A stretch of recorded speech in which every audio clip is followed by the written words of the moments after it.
जे गैरसमज आहेत, पाळी आलेल्या मुलींना, पाळी आलेल्या स्त्रियांना थोडं लांब ठेवलं जातं.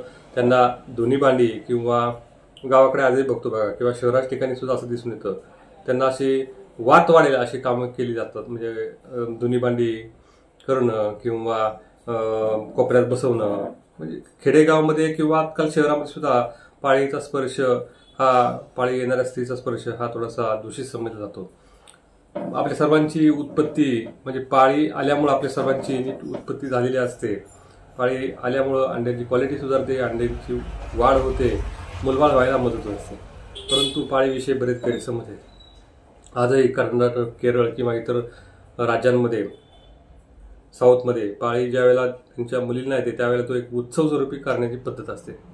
परंतु आपण त्या पाळीकडं थोडंसं उपेक्षेनं किंवा दुर्लक्षित दृष्टीने बघत असतो.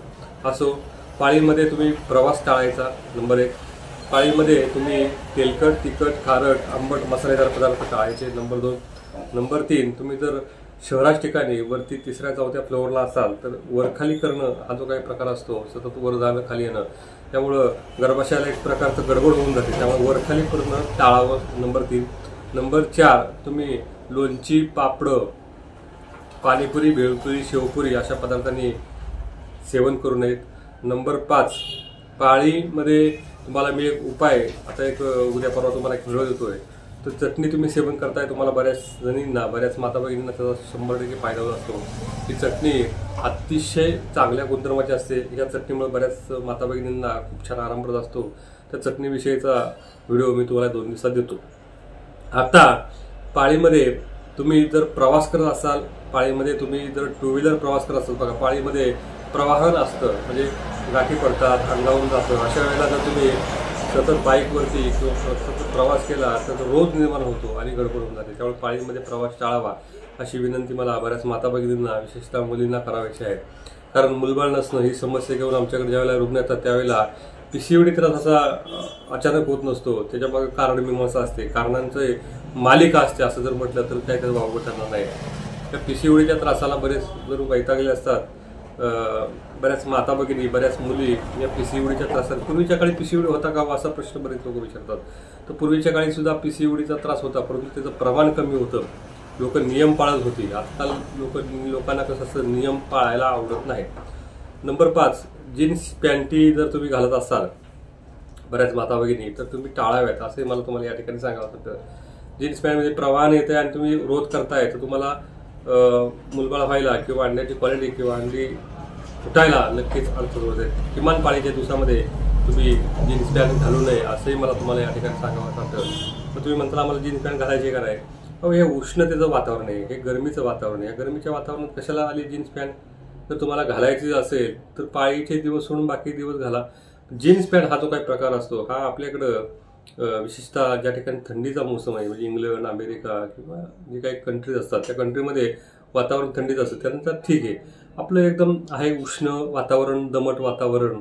मग विशेषतः मुंबई किंवा वेगवेगळ्या ठिकाणचे म्हणजे किनारपट्टीकडील जे काही शहर आहेत त्या ठिकाणी इतकी गरमी असते, त्याच्यामुळे तुम्ही अजून फंगल इन्फेक्शनचा सामना अशा बऱ्याच आता मुलींना, बऱ्याच माता भगिनींना करायला. त्यामुळे जीन्स पॅन्ट शक्यतो घालू नये. पण जे काय पंजाबी ड्रेसेस किंवा साडी वगैरे घातली तर चालेल. बऱ्याच गोष्टी असतात बघा. बरेच लोक वेगवेगळे कमेंट करत आहेत, तर बऱ्याच गोष्टींचा उहापोह आपल्याला करता येतो.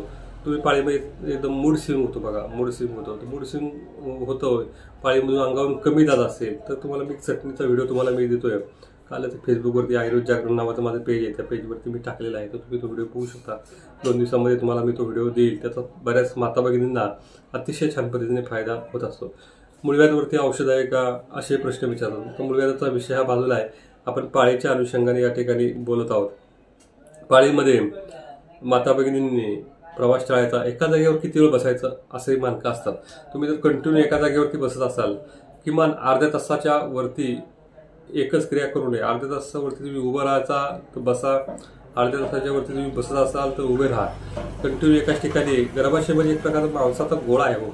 या मांसाच्या गोळ्याचं पोषण झालं पाहिजे, या मांसाच्या गोळ्याचं प्रीणन झालं पाहिजे. आणि बऱ्याच वेळेला होतं काय की मांसाच्या गोळ्याचं मांस, गर्भाशय म्हणजे मांस आहे, त्या मांसाचं तुम्ही जर पोषण होत नसेल, बऱ्याच बघा पीसीओडीचा त्रास असणारे नंबर 6 पीसीओडीचा त्रास असणाऱ्या ज्या काही मुली असतात ज्या त्यांना एक प्रश्न विचारतो, दूध पितं का हो? दूध पित नाही, दूध आवडत नाही. तूप खाता का हो? तूप आवडत नाही.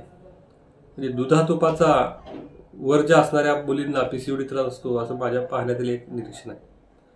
तर दूध तूप खाशील तर दिवस जातील अशी एक म्हण मी निर्माण केलेली आहे. म्हणजे या म्हणीचा म्हणजे बघा बऱ्याच गावाकडे अशा म्हणी असतात वेगवेगळ्या की बाबा ही म्हण बाबा पुढे ऐकूयातली म्हण किंवा काय.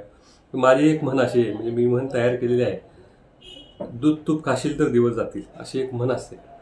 तर ही म्हण तुम्ही सर्व माता भगिनींनी जरूर विचार करावा. दूध पिलं की उलटी येते म्हणतात, दुधाची शिसारी असते बऱ्याच मुलींना, बऱ्याच माता भगिनींना. दूध हे पौष्टिक असतं, दूध हे पौष्टिक असतं. तुम्ही ओलं खोबरं आणि खडीसाखर चावून खा. आहारामध्ये दूध तूप आजच्या दिवसाला घ्यायचं, उद्या दूध हळद घ्यायचं, तरी सुद्धा तुमच्या शरीराचं पोषण होऊन जाईल. खारकाचं प्रमाण अशा माता भगिनींना अवश्य खायचं. तुपाचं प्रमाण अशा माता भगिनींना अवश्य खायचं. अशा माता भगिनींनी दही, म्हणजे ज्यांना पीसीओडी त्रास आहे अशा लोकांनी दही खाऊ नये. दही बऱ्याच माता भगिनींना आवडतं. अशा माता भगिनींनी ताकं खाऊ नयेत. अशा माता भगिनींनी पनीर, आजकाल पनीरचं प्रस्ताव भयंकर वाढलेलं आहे. पनीर तुम्ही खा, परंतु पनीर घरी तयार केलेलं का. आजकाल बाजारामध्ये बघा वेगवेगळे पनीर व्हिडिओ सुद्धा पाहत असाल. ते इतके पनीराचे प्रकार असतात की ते पनीर हे म्हणजे केमिकलयुक्त दूषित दुधापासून तयार केलं जातं. त्याचा शरीराला फायदा कमीच, तोटा जास्त होतो. त्यामुळे तुम्हाला जर पनीर खायचंच असेल तर पनीर तुम्ही शक्यतो दुपारीच खावं, रात्री खाऊ नये पनीर. कारण दुधाचे पदार्थ, दुग्धजन्य पदार्थ रात्री खाल्ले तर पचायला जड असतात. तर पनीर दुपारी खावं. ज्यांना सतत व्यायामाची सवय आहे, ज्यांना कष्टाची सवय आहे त्यांना पनीर पचतं. आणि ज्यांना एका ठिकाणी बैठे काम करण्याची पद्धत असते तर त्यांना पनीर पचायला अडचण होत असते. तर या गोष्टी असतात. पीसीओडीचा त्रास असणाऱ्या माता भगिनींनी किमान पाळीचे 5 दिवस थोडंसं विचार करून वागावं. 6व्या दिवसापासून आपला आहार विहार चांगला ठेवा.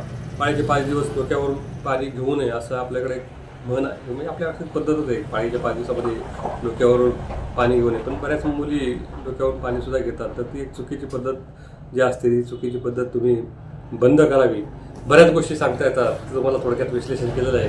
हा व्हिडिओ बऱ्याच माता भगिनींपर्यंत अवश्य शेअर करावा अशी विनंती करून मी या ठिकाणी थांबवतो. रामकृष्ण हरी.